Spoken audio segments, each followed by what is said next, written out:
¿Cómo vencer a nuestro enemigo que nos hace la guerra desde adentro?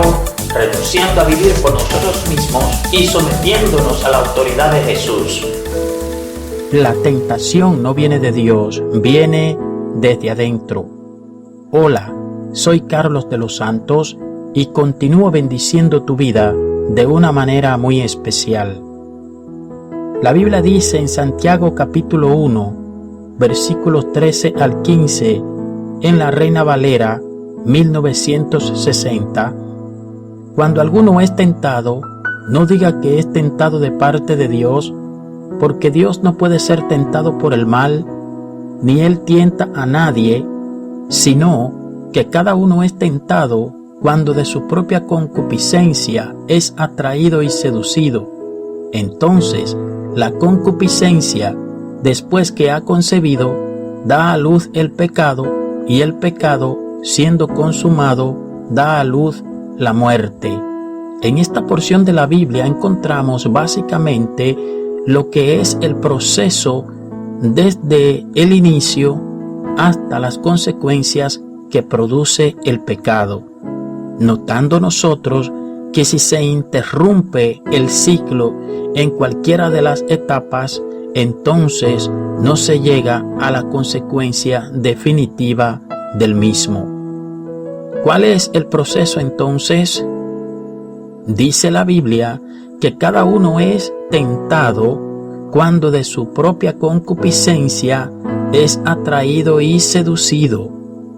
Es decir, que se comienza con la tentación, a ello le sigue la atracción, luego la seducción y entonces la concupiscencia, después que ha concebido, es decir, después que se ha embarazado, da a luz, pare el pecado, y el pecado, siendo ejecutado, es decir, consumado, da a luz la muerte. Aquí tentación significa estímulo que induce a pecar, que incita a la acción de pecar. Debemos notar que la Biblia nos dice aquí que Dios nunca tienta a nadie, es decir, nunca incita a nadie a pecar, ni tampoco Dios puede ser tentado por el mal. La concupiscencia tiene dos acepciones que son, por un lado, la tendencia a pecar y por otro, que va más ligada a los impulsos que al estar la persona humana herida por el pecado original. Y esta se refiere, es decir, la concupiscencia, a la propensión natural de los seres humanos a mantener relaciones sexuales y a partir de ahí a obrar el mal como consecuencia del pecado original. Atraer en este contexto quiere decir acercar y retener un cuerpo a otro debido a sus propiedades físicas. El imán atrae al hierro, las cargas positivas y negativas se atraen. Seducir, que es importantísimo dentro de este contexto, significa originalmente atraer y atrapar con cebo. Viene de la palabra griega deleazo. De ahí que seducir significa atraer con zalamerías o halagos. Y ese es el significado que tiene la palabra seducir en esta porción de la Biblia en Santiago capítulo 1, versículo 14 específicamente. Entonces podemos ver que aquí seducir significa utilizar una trampa para engañar, como cuando un pez muerde la carnada en el anzuelo pensando que le conviene hacerlo. Asimismo, cuando somos seducidos a pecar, lo hacemos creyendo que nos conviene pecar. Equivale a decir que al pecar se cree que es algo bueno, de la misma manera que el pez cae en el anzuelo por creer que es beneficioso comer la carnada. Y debemos notar que la Biblia dice que somos tentados, somos incitados a hacer el mal cuando de nuestra propia concupiscencia, nuestra propia naturaleza humana caída, nuestra propia inclinación al mal, debido a que el hombre y la mujer desobedecieron a Dios y se corrompió su naturaleza. Entonces el mal no está afuera, el mal está dentro de nosotros. Comenzamos a ser seducidos y atraídos a hacer el mal desde adentro de nosotros. Por eso dice la Biblia en el libro de Mateo capítulo 15 que de dentro del corazón nacen los malos pensamientos, los hurtos, los homicidios, los adulterios. Todas esas cosas vienen de dentro de nosotros mismos. No viene de Dios, sino de adentro. El vocablo tentado se empleaba en contextos de cacería para describir animales que se atraen a las trampas y se emplea seducido para describir pescar con una carnada. Toda persona es tentada cuando la trampa del pecado tiene una carnada que apela a su lujuria. La lujuria de una persona que responde a la seducción de la trampa la atrae engañosamente hasta el punto que es atrapada. ¿Qué nos impulsa tanto hacia la carnada? No es Dios, y tampoco lo son Satanás, ni sus demonios, ni el sistema malvado del mundo, el que nos seduce para que mordamos el anzuelo. Es nuestra naturaleza lujuriosa la que nos impulsa a morderlo. Nuestra carne, nuestra naturaleza caída, tiene un deseo de lo malo. Desde una perspectiva espiritual, el problema es que, aunque hemos sido redimidos y hemos recibido una nueva naturaleza, tenemos todavía un enemigo dentro. La pasión interior de la carne, no Dios, es la culpable de que seamos tentados a pecar. ¿Cómo podemos vencer la concupiscencia?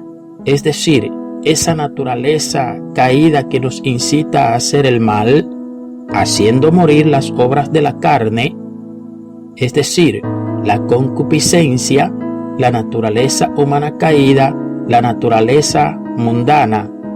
¿Y cuáles son las obras de la carne? Gálatas 5, 19 al 21. Y manifiestas son las obras de la carne que son adulterio, fornicación, inmundicia, lascivia, idolatría, hechicerías, enemistades, pleitos, celos, iras, contiendas, disensiones, herejías, envidias, homicidios, borracheras, orgías y cosas semejantes a estas, acerca de las cuales os amonesto, como ya os lo he dicho antes, que los que practican tales cosas no heredarán el reino de Dios. Romanos capítulo 8 versículos 12 y 13. Así que, hermanos, deudores somos, no a la carne, para que vivamos conforme a la carne, porque si vivís conforme a la carne, moriréis, mas si por el Espíritu hacéis morir las obras de la carne, viviréis. Termina la cita bíblica.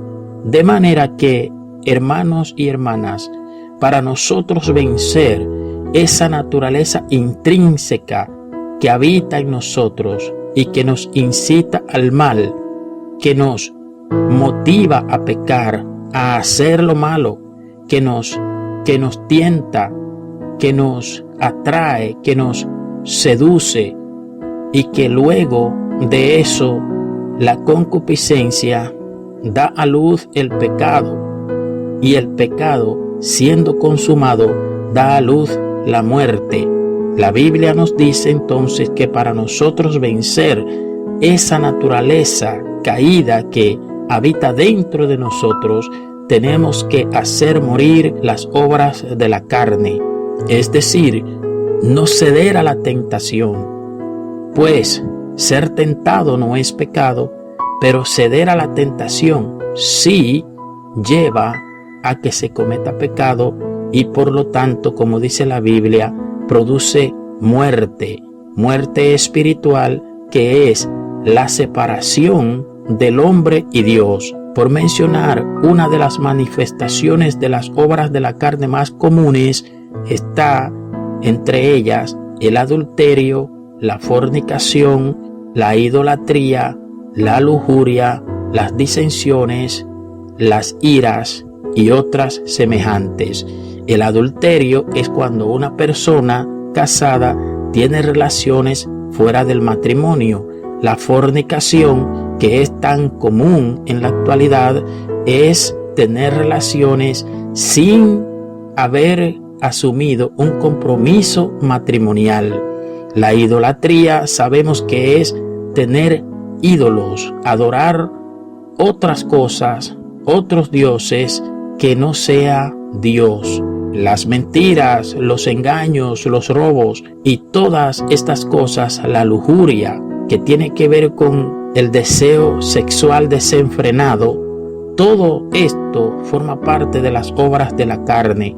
Y las personas que practican esas cosas, dice la Biblia, que no heredarán el reino de Dios siempre y cuando no se arrepientan de vivir ese tipo de vida antes de partir de la tierra. Pues por eso y para eso Dios envió a su Hijo Jesucristo a morir en la cruz del Calvario. Así que quien se arrepiente de todas esas obras pecaminosas y acepta el sacrificio de Jesucristo como pago suficiente por sus pecados y su sangre derramada en la cruz del Calvario para liberarlo del pecado y de la muerte, entonces pasa de muerte a vida. Ya si muere, no irá al lugar de condenación, al infierno, sino que irá a la presencia del Señor, al descanso eterno de Dios. Espero que el Señor haya bendecido tu vida de una manera muy especial con estas poderosas palabras. Si no te has suscrito, suscríbete. Búscanos en Facebook como Carlos Ben Adonai y en Amazon como Carlos Israel de los Santos Ramírez. Paz y bendiciones a ti y a los tuyos.